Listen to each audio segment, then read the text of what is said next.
Şeyi mən seçən kimi beynimi duman eləyir, kayıfımı saz eləyir, canıma ziyan eləyir.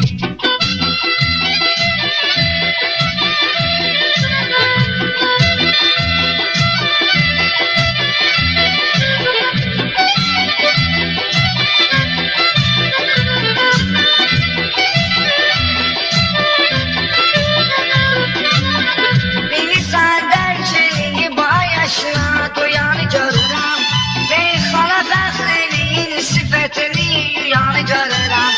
Bir başlı çəkən kimi yolda da uyanı görürəm, Göyə həmin adamı ağıldan fiyan eləyir, O zəhrimar adamı ağıldan fiyan eləyir.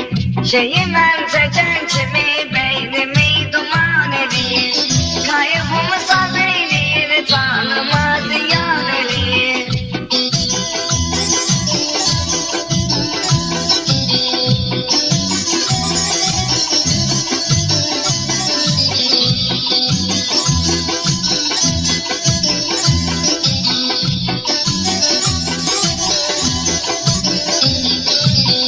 Çərək elə deyəsən sözün olacaq mənasıya, Bilirsən fəxr eləyim yarım vardı cəfasıya, Bilirsən fəxr elədim yarım vardı cəfasıya.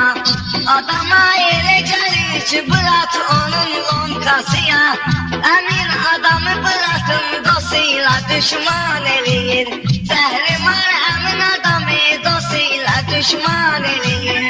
Şeyi mən seçən kimi beynimi duman eləyir, Kayıfımı saz eləyir, canıma ziyan eləyir.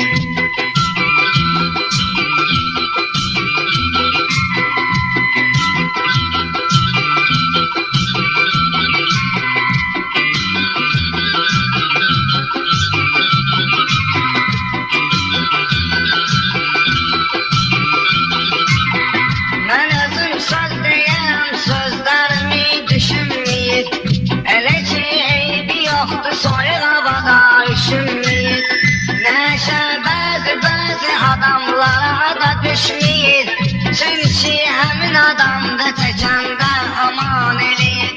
Şeyi mən çəkən kimi beynimi duman eləyir, Kayıfımı saz eləyir, canıma ziyan eləyir.